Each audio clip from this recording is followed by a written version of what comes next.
हमारा कार्यक्रम चालू पूरा हो चुका है। भुट्टा बस्ती होते हुए सीकर जाएंगे और शेखावटी में इंशाल्लाह हमारी 4 सभा होंगी। सीकर से लक्ष्मणगढ़, खीरवा, नवलगढ़, लाडनू, फतेहपुर, ये हमारा प्रोग्राम रहेगा 2 दिन का। इसमें क्योंकि ये शेखावटी का पहला दौरा है तो कई जगह स्वागत समारोह रहेगा, कई जगह जनसभाएं भी होंगी। लाडनू, फतेहपुर, नवलगढ़ यहाँ हमारी जनसभाएं हैं। मैं चाहूंगा असद साहब आप लोगों से रूबरू हूँ।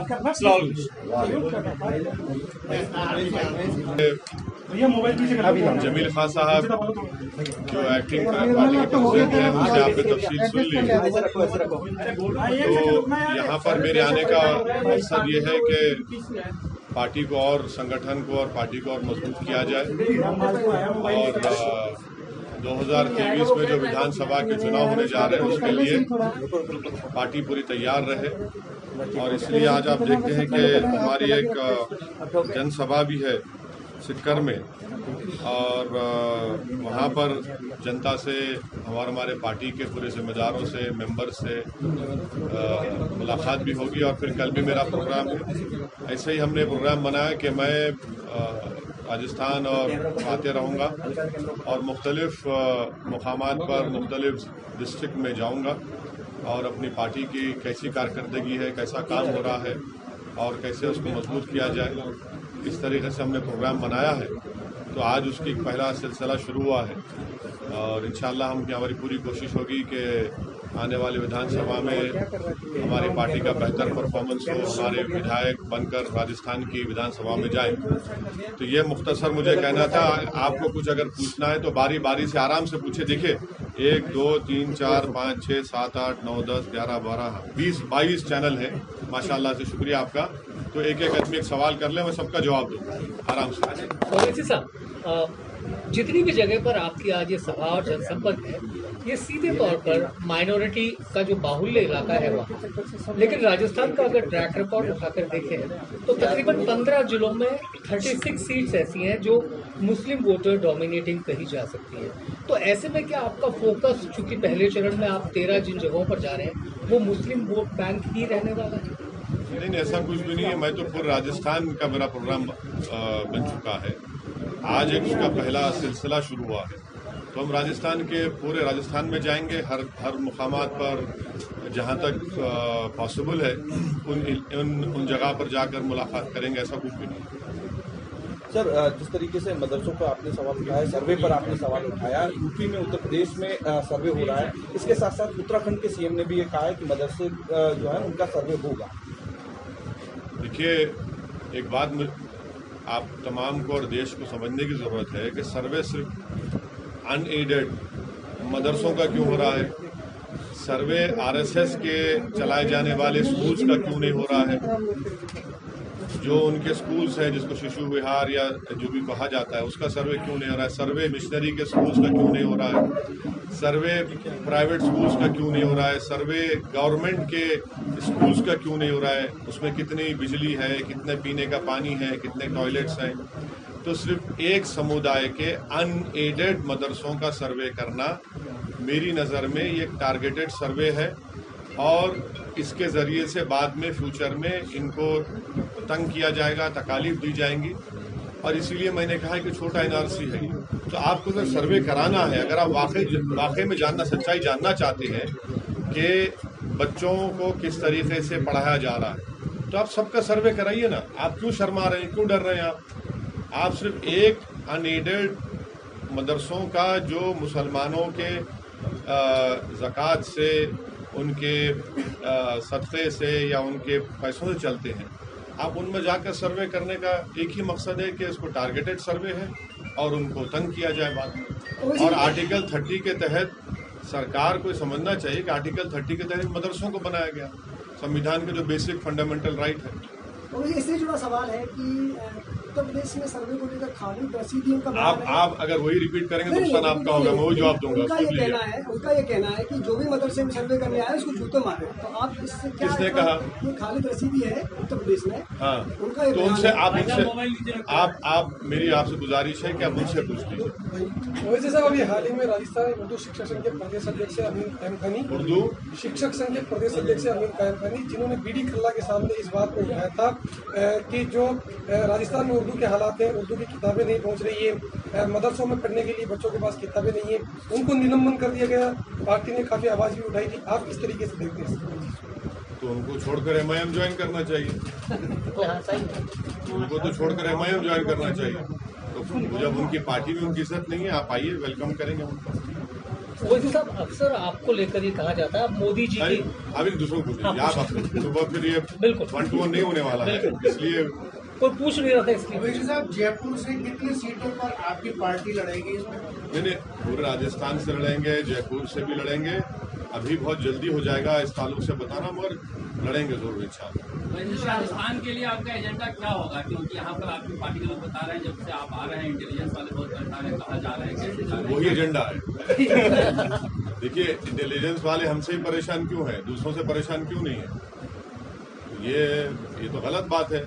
हाँ, वो अपना काम जरूर करें, बल्कि अगर वो चाहते हैं कि हम क्या प्रोग्राम है, हम तो मीडिया को बोल रहे हैं, उनको भी मिल जाता है, तो इतना उनको परेशान होने की जरूरत नहीं है। वो अपना काम करें, हम अपना काम करेंगे। एजेंडा हमारा यही है कि राजस्थान में डेवलपमेंट हो, राजस्थान में जो बेरोजगारी है, महंगाई जिसकी जिम्मेदार यहाँ की प्रदेश की सरकार कांग्रेस की भी है और दिल्ली की सरकार मोदी भी जिम्मेदार है, और साथ ही साथ एक माइनॉरिटीज़ की, अल्पसंख्यक समाज की, दलितों की, आदिवासियों के पॉलिटिकल लीडरशिप बने, तो ये हमारी कोशिश होगी। अगर आपके कुछ भी कोई मेंबर्स जीतते हैं तो आप किस पार्टी को सपोर्ट करेंगे? तो आप ये बात मान रहे हैं कि कोalition सरकार बन रही है? नहीं, तो जब उस वक्त आएगा, उस वक्त तय करके आपको बताएंगे। बट अभी तो हमारी पूरी कोशिश ये है कि हमारी पार्टी को मजबूत किया जाए, पार्टी के संगठन को और मजबूत किया जाए, अहम जिम्मेदार लोगों से मुलाकात हो और ये तैयारी चलती रहे। सर, 17 तारीख को हैदराबाद में काफ़ी घटना घटी है और आपने अमित शाह जी को एक लेटर भी लिखा है कि राष्ट्रीय एकता दिवस मनाया जाए, लेकिन वो तो मुक्ति दिवस मनाया जाए। ठीक है, हम तो उनको लिखे हैं क्योंकि भारत सरकार पहली मर्तबा मोदी की हुकूमत 17 सितंबर के दिन उसको सेलिब्रेट कर रही है, तो हमने कहा कि आप उसको इंटीग्रेशन डे के तौर पर मनाएं। इंटीग्रेशन एक प्रॉपर वर्ड होगा, अब वो उसको मानने हैं या नहीं माने हैं वो उनके ऊपर मुनस्सिर है, मगर एक बात समझने की ज़रूरत है कि जब हैदराबाद की लड़ाई लड़ी जा रही थी तो उस वक्त आरएसएस कहीं पर नहीं थी, दूर दूर तक नहीं थी आरएसएस, कहीं पर नहीं थी आरएसएस ना। अब जैसा आज हैदराबाद का जो इलाका है वो कर्नाटक में भी है, महाराष्ट्र में भी है, बाद में उसको लैंग्वेज की बुनियाद पर स्टेट्स बनाए गए, जब तो थे ही नहीं ये लोग। तो हर चीज़ को इनको अप्रोप्रिएट करना है क्योंकि इनके पास कोई है ही नहीं, तो इसलिए बेचारे कोशिश करते रहते हैं। लेकिन बहरानपल्ली नरसंहार को वो लोग हाइक करना चाहते हैं, बहरानपल्ली में जो 1948 हुआ। देखिए, मैं आपको जब प्रेस कॉन्फ्रेंस करके हमने ऐलान किया था, उस वक्त मैंने कहा था कि पंडित सुंदरलाल की एक रिपोर्ट है, जब हैदराबाद में इंडियन आर्मी आई थी, उसको पुलिस एक्शन कहना भी गलत है, जब इंडियन आर्मी आई थी तो बाहर का कोई आदमी अंदर दाखिल नहीं हो सकता था। तो उस वक्त के प्रधानमंत्री और उस वक्त के होम मिनिस्टर और डिप्टी होम मिनिस्टर और कैबिनेट की तरफ से पंडित सुंदरलाल को यह कहा गया कि आप हैदराबाद और उन इलाकों में जाइए। तो उन्होंने अपनी रिपोर्ट में ये कहा कि 16 डिस्ट्रिक्ट का उन्होंने विज़िट किया और उनके विज़िट के दौरान जनरल जे.एन. चौधरी साहब भी साथ थे जो आर्मी के हेड थे, और उन्होंने अपनी रिपोर्ट में कहा कि उस वक्त हैदराबाद में 20 से 40 हज़ार लोगों का कत्ल हुआ, उनको मारा गया, और उन्होंने कई जगह जाकर एविडेंस भी ली, कई जगह जाकर पंडित सुंदरलाल ने लोगों को अमन से रहने की, भाईचारगी पैदा करने की बात की, और उन डिस्ट्रिक्ट्स का भी जिक्र किया, और वो रिपोर्ट आज भी दिल्ली के नेहरू मेमोरियल में मौजूद है।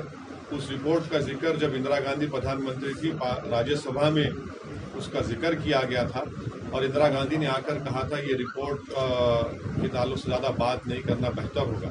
तो सच्चाई ये है, और वो पंडित सुंदरलाल की रिपोर्ट है, और पंडित सुंदरलाल उस वक्त के बहुत बड़े नेता थे, बहुत बड़े क्रेडिबल नेता थे, बड़ी उनकी माने इज्जत की निगाहों से उनको देखा जाता। पंडित सुंदरलाल, काजी अब्दुल गफ्फार, ये सब लोग जाकर विजिट करके रिपोर्ट दी गई थी भारत सरकार को। आपकी पार्टी के साथ आम आदमी पार्टी ने भी राजस्थान में एंट्री की है। क्या लगता है कि बीजेपी, कांग्रेस और आम आदमी पार्टी में कितना कॉम्पिटिशन आपको मिलेगा? कितना कंपटीशन? तो देखिए, अभी हमारा प्रेस कॉन्फ्रेंस शुरू करने से पहले आप लोग माइक लगाने में ही कंपटीशन कर रहे थे। कंपटीशन जिंदगी की हकीकत है, उसमें कंपटीशन होना चाहिए, क्यों नहीं होना? और कंपटीशन होगा, बिल्कुल होगा। हम तैयार हैं इस कंपटीशन के लिए, उसी कंपटीशन में जीतने के लिए हम आए हैं और आते रहे। अरे खाली है प्रेस कॉन्फ्रेंस,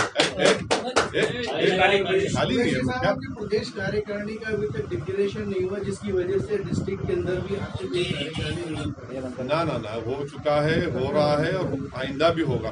आप बिल्कुल मुतमईन। ओवैसी साहब, पश्चिम बंगाल में आप लड़ लिए, उत्तर प्रदेश में लड़ लिए, लेकिन AIMIM को वो सफलता नहीं मिल पाई, जबकि मुस्लिम वोट बैंक राजस्थान की तुलना में बहुत ज़्यादा है। तो ऐसे में राजस्थान में आपको क्या ऐसा लगता है कि आपकी पार्टी की यहाँ देखिए, आप उत्तर प्रदेश की बात कर रहे हैं।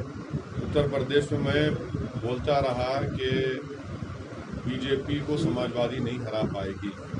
आप मेरे 190 के करीब मेरे भाषण है, जिसमें से 80-90% मैंने इस बात को दोहराया, उसमें सच साबित हुआ। समाजवादी को जितना मुस्लिम वोट मिला, शायद ही उनकी हिस्ट्री में इतना मिला। और अखिलेश यादव, मैंने कहा था कि इनकॉम्पिटेंट लीडर है, वो नहीं हरा पाएंगे भाजपा को, सच साबित हुआ। तो अब लोगों में उत्तर प्रदेश में ये अवेयरनेस पैदा हो चुका है कि भाई हमने इन वोट देकर अपना ही नुकसान कर लिया, क्योंकि कोई आवाज़ उठाने वाला नहीं है, कोई नाइंसाफी के खिलाफ बोलने वाला नहीं है। अब जैसा मिसाल के तौर पर मदरसों को और मस्जिदों को इलाहाबाद में बुलडोजर लगाया गया, कभी रिएक्ट नहीं किया। तो लोग देख रहे हैं। जहाँ तक वेस्ट बंगाल का सवाल, अभी से 6 सीट खड़े, और वहाँ पर भी आप देख रहे हैं कि क्या हो रहा है। वहाँ पर बंगाल में आप देख रहे हैं क्या हो रहा है, बिहार में आप देख रहे हैं क्या हो रहा है कि बिहार में सिवान में एक 8 साल के बच्चे को नीतीश कुमार की सरकार, जिसमें राजद भी है, कांग्रेस भी है, ए भाई बीच में मत बोलिए, 8 साल का एक लड़के को आपने गिरफ्तार कर लिया। पिछले 5 दिन से उसकी माँ बेचैन है, अपने बेटे के लिए जुदा कर दिया आपने। सवाल ये पैदा होता है कि ये जो अपने आप को सेकुलर कहते हैं, जो और हमको गाली देते हैं, आज वो खामोश क्यों है? आज खामोश क्यों है? भाई मदरसों पे सर्वे हो रहा है, खामोश क्यों है? बोलिए ना, नहीं बोलेंगे। तो ये इनकी हिपोक्रेसी है, ये इनका दोहरा चेहरा है, जो बुरी तरह से वो एक्सपोज हो रहे हैं। बिहार में अब अच्छा प्रदर्शन रहा है, बिहार में इन दिनों में जंगल राज के हालात बन गए। एक आदमी निकलता है, दनादन गोलियां बरसाता है, उसमें 2 लोगों की मौत हो गई, तब से 15-20 घायल। नहीं, बिल्कुल वो उसकी हम कंडेम करते हैं। ना सिर्फ वो, बल्कि 8 साल के बच्चे को पकड़ लिए, बताइए आप। 8 साल के उसके, और पुलिस के बड़े ऑफिसर झूठ बोलते हैं। उसकी माँ बर्थ सर्टिफिकेट मीडिया को दे चुकी है, बर्थ सर्टिफिकेट आ चुके हैं। घरों पर हमले होते हैं। एक 85 साल के एक बुजुर्ग का पैर तोड़ दिया गया। और आप सही कह रहे हैं, वो जो बेगूसराय की बात कर रहे हैं, वहाँ पर फायरिंग हुई। सही है, ये लॉ एंड ऑर्डर बिगड़ता जा रहा है। सर, एक मुख्य सवाल मेरा है कि जो राजस्थान में आप किस बेस पे लड़ेंगे? और ये जो है यहाँ पे जो बिजली का समस्या, पेट्रोल की समस्या बहुत चल रही है। हाँ, वो तो बोला हो ना, ये महंगाई एक बहुत बड़ा मुद्दा है। कहाँ के?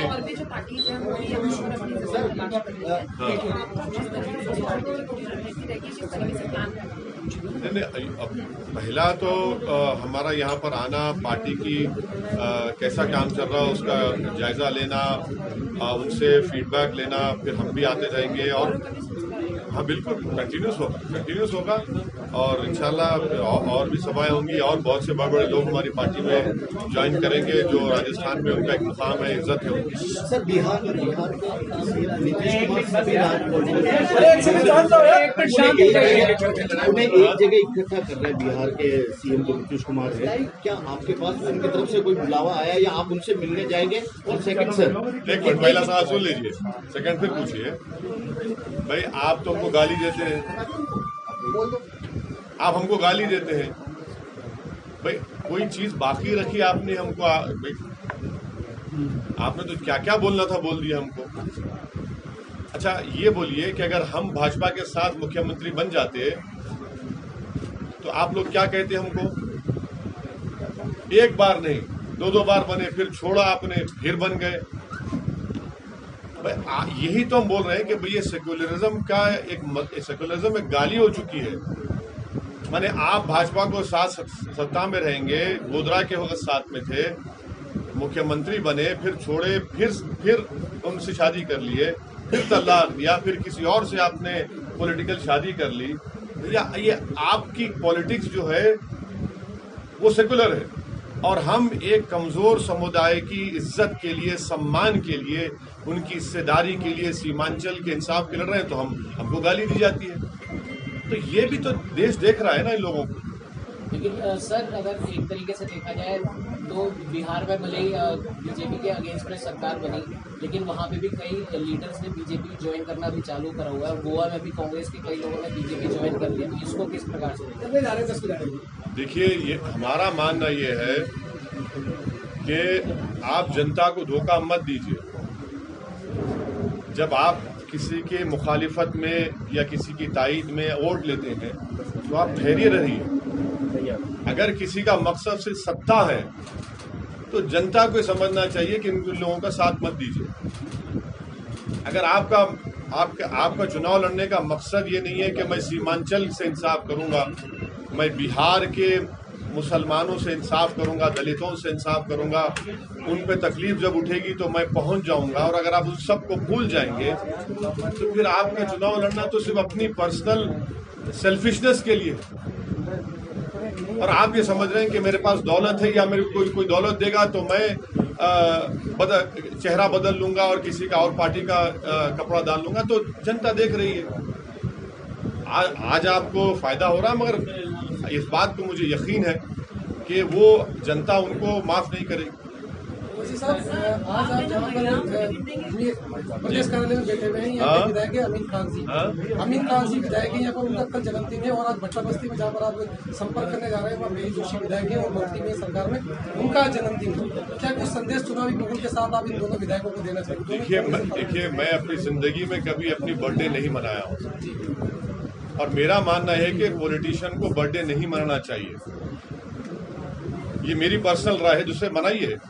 इसलिए कि देखिए, जनता जो है ना, आपके लिए धूप में खड़े होकर, भूखे रहकर, महिलाएं अपने छोटे मासूम बच्चों को गोद में लाकर 1-1 घंटा 1.5 घंटा ठहर कर आपको वोट देती है। ये क्या का बर्थडे है तुम्हारा? आप अपने घर में मनाइए ना, खामोशी से मंगाइए। इसको इवेंट क्यों मनाते आप लोग? इवेंट क्यों मनाना चाहिए भाई? अगर शुक्रिया अदा करना है तो आपकी माँ का शुक्रिया अदा करिए, अपने वालिद का शुक्रिया अदा करिए, जिन्होंने आपको पैदा किया, पाला पोसा बड़ा किया। मगर ये जो हर चीज में हम लोग अपने सेल्फ के लिए, बस कुछ भी हो जाओ, हम जिंदा रहेंगे तो भी हमारा होगा, मरने के बाद भी हमारा पुतला लगेगा, कब तक चलेगा देश में? वो जो आज भारत में 20 करोड़ लोग बगैर खाना खाए रात में सोते हैं, रोज 450 बच्चे मेडिकल फैसिलिटी नहीं मिलने की वजह से पैदा होने के बाद या थोड़ी देर मर जाते हैं, बेरोजगारी नौजवानों का मुकद्दर बन गया, और मैं केक काटूंगा? देखिए क्या है, बताइए, ये तो ठीक नहीं है। ये मेरी पर्सनल राय है। मेरे पार्टी में भी लोग मनाते हैं, मगर मेरी पर्सनल राय आपको बता रहा हूँ। सर, मोदी जी चीतों के साथ मना रहे हैं, तो उस पर आपको? मोदी जी चीतों के साथ, चीते देखिए, वो सही आपने कहा है। मोदी जी से जब बेरोजगारी का बात होता तो चीते को पीछे छोड़ देते बाद में। मोदी जी से पूछेंगे चीन हमारी जमीन पर कब्जा करके बैठा, तो मोदी जी चीते से ज्यादा तेज चले जाएंगे, चीन नहीं बोलेंगे। मोदी जी से बोलेंगे पेट्रोल डीजल इतना महंगा होगा तो चीते को भी डिफीट कर देना, तेज चले जाएंगे। तो उनकी तेजी इन मामलों में बड़ी है। हम उनसे कह रहे हैं कि थोड़ा रुकिए, आराम से चलिए, बताइए देश को कि चीन से आपने कहा कि चीन पीछे हट रहा है। भाई कहाँ हट रहा है चीन? डेप्सांग डेमचाक में तो चीन बैठा हुआ है। हाँ, 50,000 हमारी फौज, उनकी फौज खड़ी हुई है, तो इस पे बात ही नहीं करते।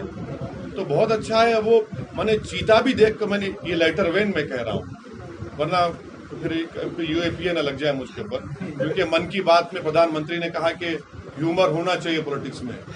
हम ये देख रहे हैं कि चीता भी मोदी जी की रफ्तार नहीं ला सकेगा, माने उनके बोलने में और उनकी खामोशी में बहुत तेज है। अच्छा है चीता लाए हैं।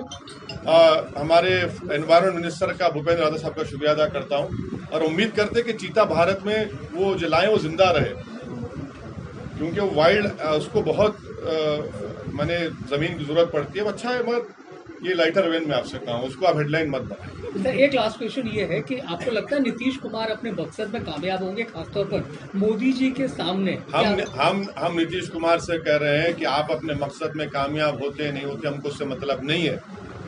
आप उस 8 साल के बच्चे को अपनी माँ से मिलाइए, सोचिए, वो भी बाप हैं कि एक 8 साल का बच्चा अपनी माँ के बगैर रह सकता है? भाई आप सत्ता में एक 8 साल एक माँ की तकलीफ को क्यों नहीं समझ रहे हैं आप? अभी आप जो करते करिए ना, मगर एक 8 साल के बच्चे को तो अपनी माँ से जुदा मत करिए खुदा के लिए। ये कौन सा जुल्म है आपका ये? भाई हर आदमी तो साहिब औलाद है, आपकी औलाद सबकी औलाद है। क्या कोई 8 साल का बच्चा अपनी माँ के बगैर रह सकता है?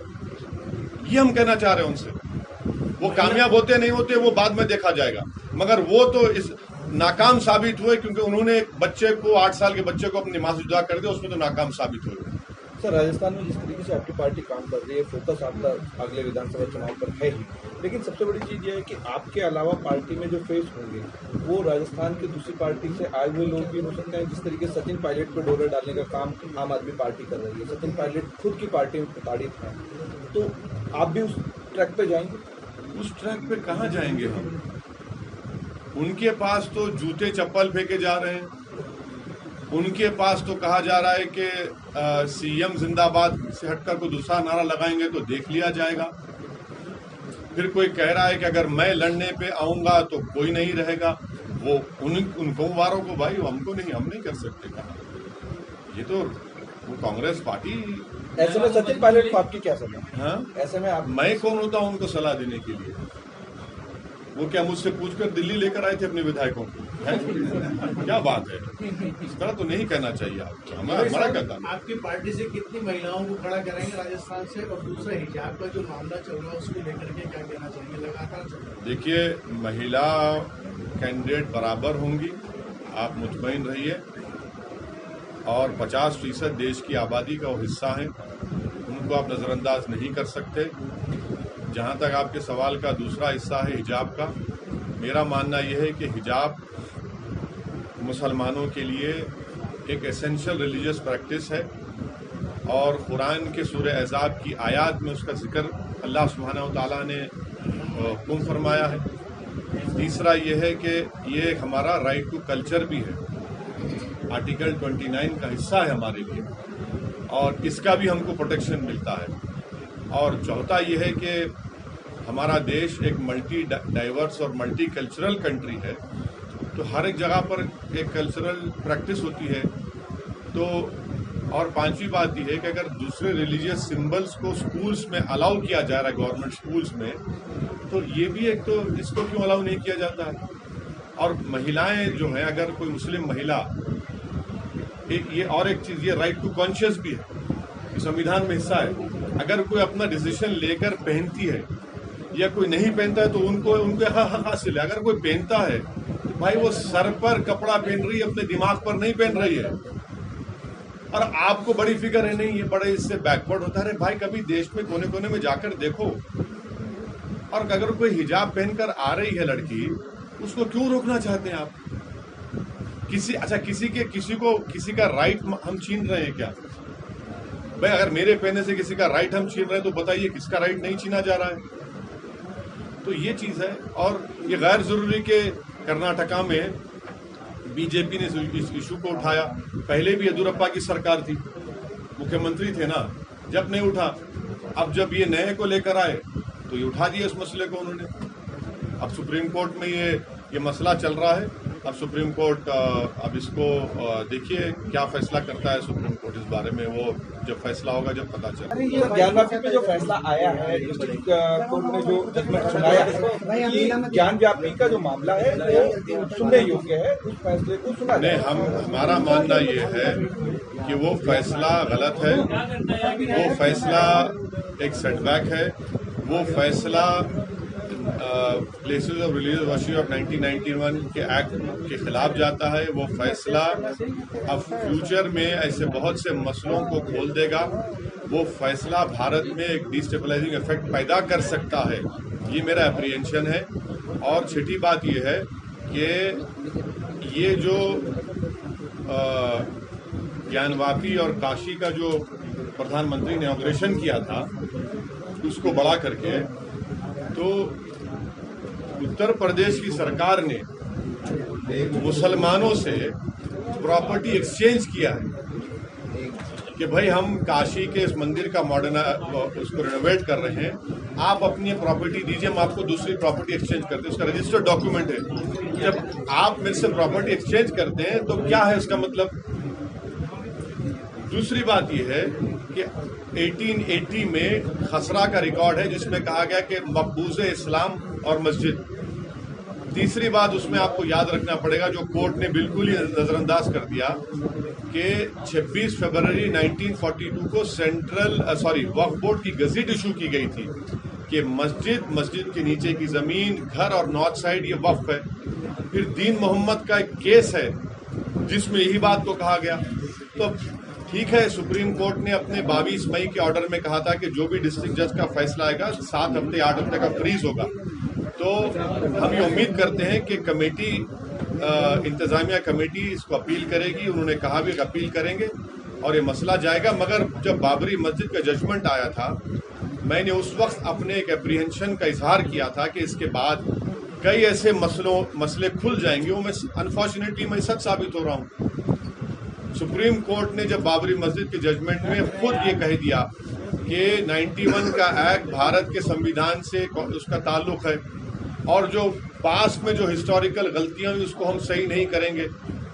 तो अब ये आप उसको खोल रहे हैं मसलों को। सर, जिस तरीके से मथुरा और कुतुब मीनार को लेकर चर्चा शुरू हुई है, वापस से काशी और अयोध्या की तरफ ये सारा मामला देखिए ये तो इसीलिए तो मैं कह रहा हूँ ना कि 91 का एक्ट है तो कोर्ट को कहना चाहिए 91 का एक्ट है, अब मत जाइए।